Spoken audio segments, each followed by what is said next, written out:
Welcome to Straight Talk. With me today is the Police Commissioner, Chris Tang. It's an honor for you to be on this show. You've been here before, of course. Now, there are many issues these few weeks. One of the issues that have gained a lot of traction is this issue of fake news. I mean, you used the word fake news, almost sounded like Donald Trump. He was always saying fake news.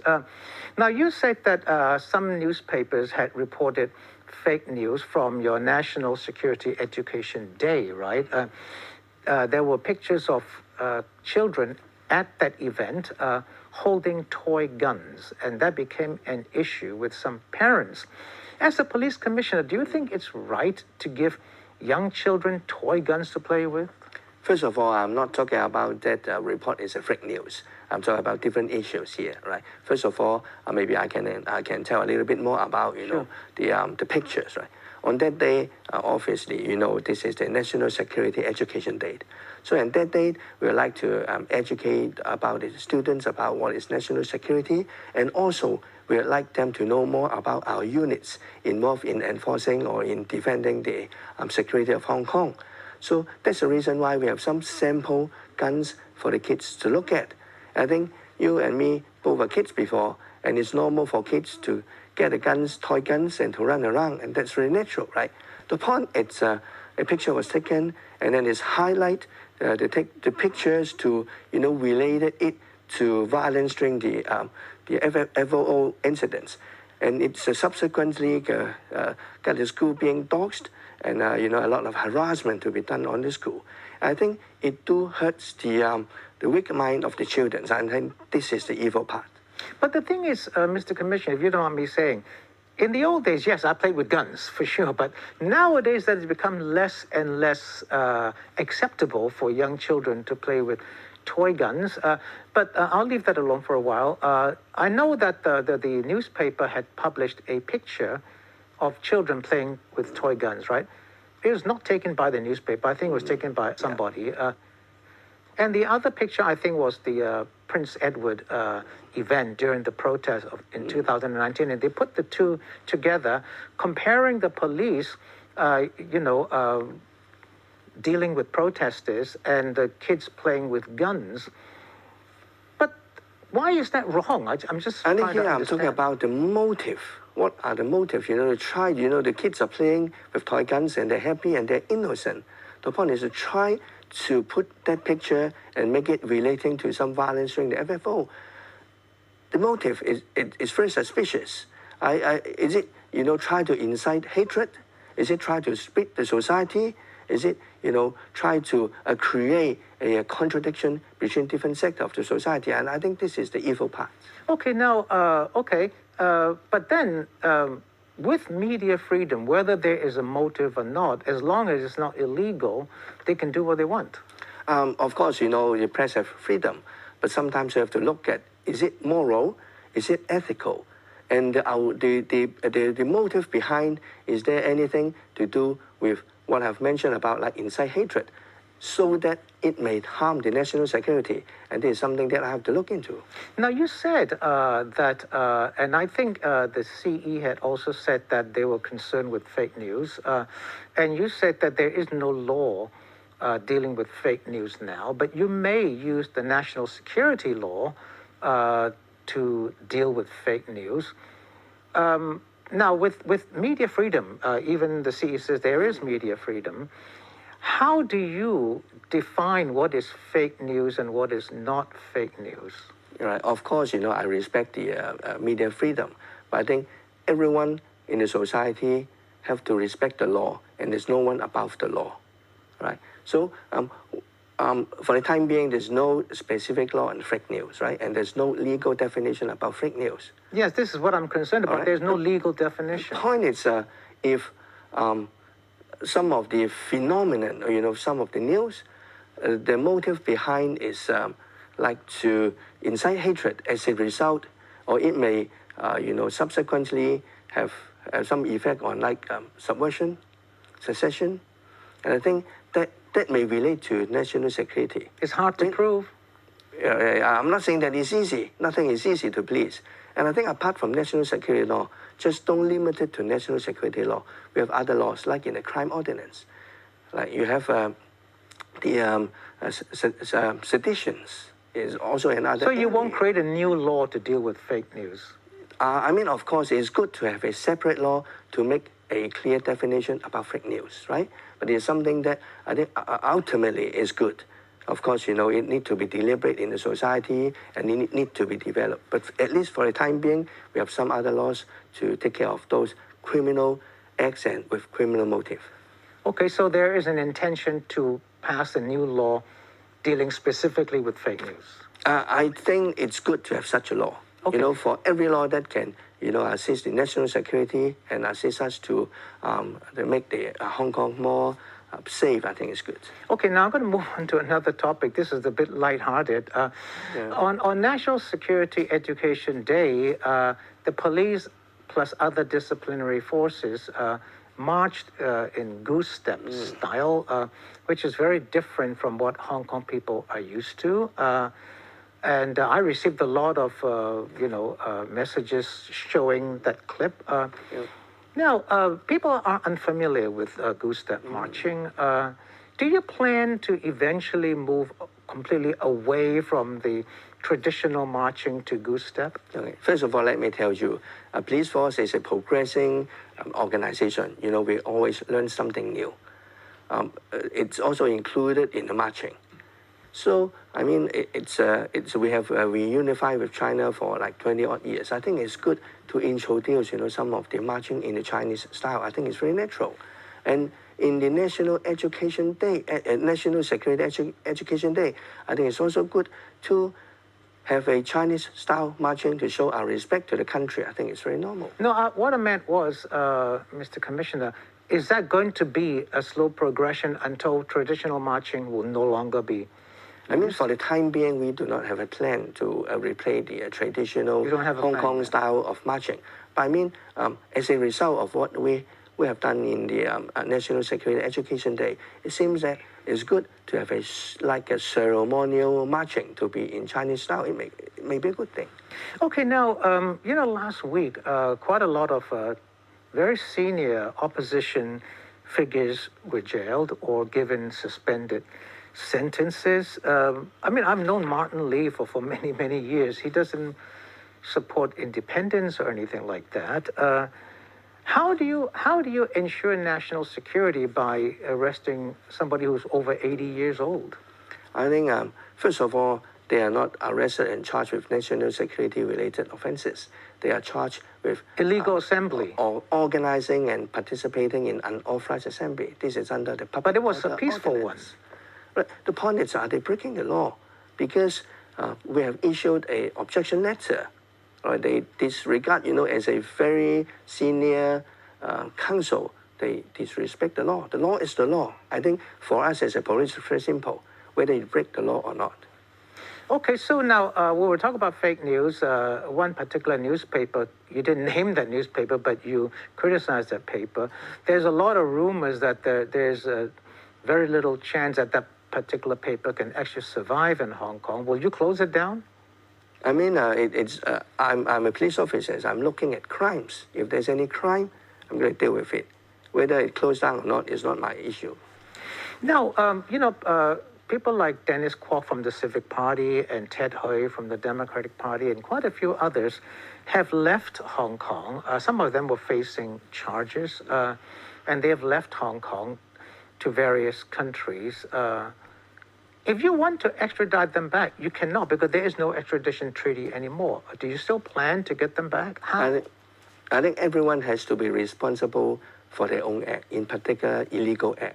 If they have committed a crime, they have conducted some illegal act, they have to pay the price through a judiciary process. But how do you do that? Because they're no longer in Hong Kong and you cannot extradite them. I mean, if you have committed a crime, no matter where you go, you will be wanted for lifetime.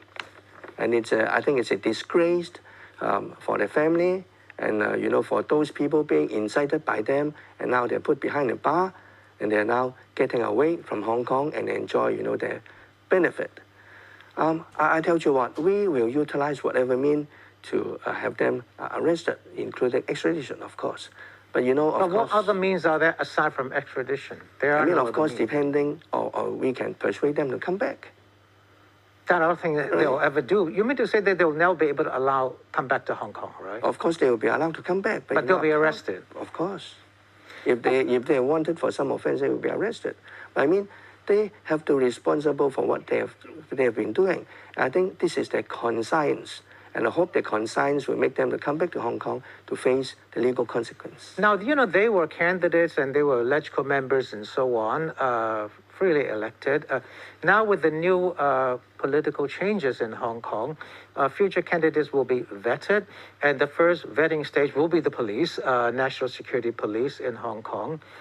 And then thereafter, they will, you know, go to other stages of vetting, right?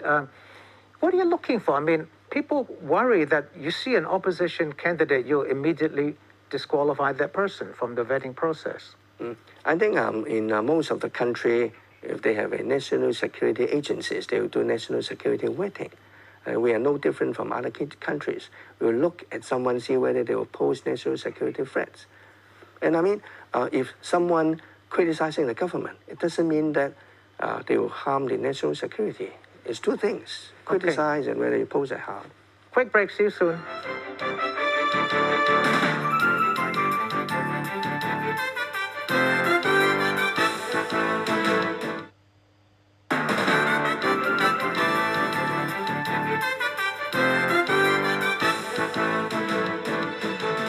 Welcome back. With me is the Commissioner of Police, Mr. Chris Tang. Thank you again, Mr. Commissioner, for being on the show. Thank you, Michael. Now, before the break, you said that I asked you about vetting, and you said some countries vet candidates before they become candidates. I do know, having worked in the U.S., that America doesn't do that. I've worked in the UK. UK doesn't do that for their parliament candidates or the Congress candidates. But you, in Hong Kong now, future candidates will have to go through 3 stages of vetting before they're allowed to even be a candidate. That to some people seems a bit rigid. So I'm going to ask you again, when you vet the candidates, what exactly are you looking for? As I said, we'll do the same thing as other agencies around the world in dealing with national security. So what are they? What will you look for? Look at, are they posing any threat to the national security? But of course, for the details area, it's of operational reasons. I cannot tell you the But details. how far back would you look? I mean, I'm talking 10, about 20, I think the assessment. Justice Secretary said even for 10 years. I'm talking about threat assessment, so it all depends. So if they have in the past criticized the government or taken part in marches, would that count as being vetted out? I have said that, it's about threat assessment. It doesn't mean that if you have criticized the government, you will be in trouble. Like you always criticize the CE, you criticize the government, but I'm sure you love Hong Kong. Yes, of course. And I mean, I was pose born any here. But the point I'm making is a lot of people don't understand this. They feel that, you're an opposition candidate and you're taking part in protests. You've taken part in Victoria Park candlelight vigils for June 4th, and therefore you'll be disqualified. That's not going to happen. No, people can have different views, of course. You have different views doesn't mean that you oppose threats to the national security. So you're only going to look at national security, whether that person poses a threat to national security, Yes. not whether the person has in the past criticized the government or It's two things. It's two things. Criticism and threat to national security is two things. Okay. Now, talk about national security. The Security Secretary said that he has evidence of foreign funding, foreign interference in Hong Kong. I heard this 5 years ago when the former chief executive, Mr. C.Y. Leung, came to my show and talked about, during Occupy Central, talked about foreign funding. Until now, I've not seen any evidence of it. I think if you look at some open source, right, you can see, some of the evidence. For example, in last September, I think in the House Foreign Affairs Committee, the head of the U.S. Agency for Global Media, and they have admitted that they fund the protests in Hong Kong. I mean, violence is one thing. Whether they act, you are funding the people, are they going to pose national security? There's other things. And the motive behind it's, I'll put it the other way. Okay. If I tell you there's no foreign interest in Hong Kong, I'm insulting your intelligence. And if you tell the people of Hong Kong that you believe there's no foreign interference in Hong Kong, I think you're insulting the intelligence of Hong Kong people. Well, if that's the case, if you're so sure that there is, and if you say there is not, then you're insulting people's intelligence.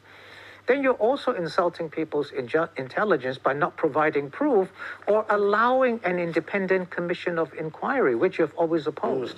I think the court is the best forum to discuss about these things, because someone in Hong Kong has been charged with colluding with foreign or external forces to endanger the national security. Someone has been charged, and They have been charged, but the case has not gone to court yet, right? They have been charged and pending for a trial, and the details will be disclosed in the court trial in the future. So then you expect details to be provided for foreign funding when these people go to court. And there will be evidence to show the collusion. I'm talking about the evidence. But you can't tell me what it is now.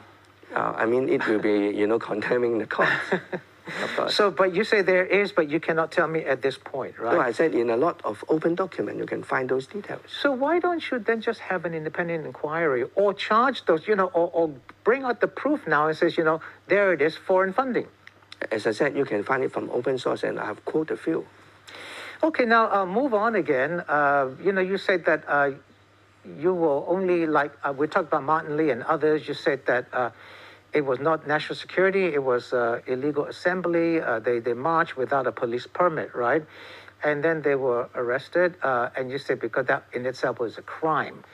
What their motives was they ignored a police order not to march, right? And then they did. I mean, according to law, Okay. They have to have their no objection from the police. So I was going to follow up with this. June 4th is going to come around in a couple of months.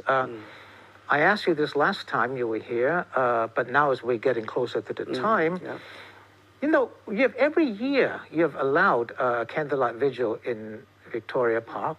Last year you said you couldn't because of the pandemic, right? Now the pandemic has eased quite a bit now. If an application is put to you to have a June 4th rally in Victoria Park, will you allow it?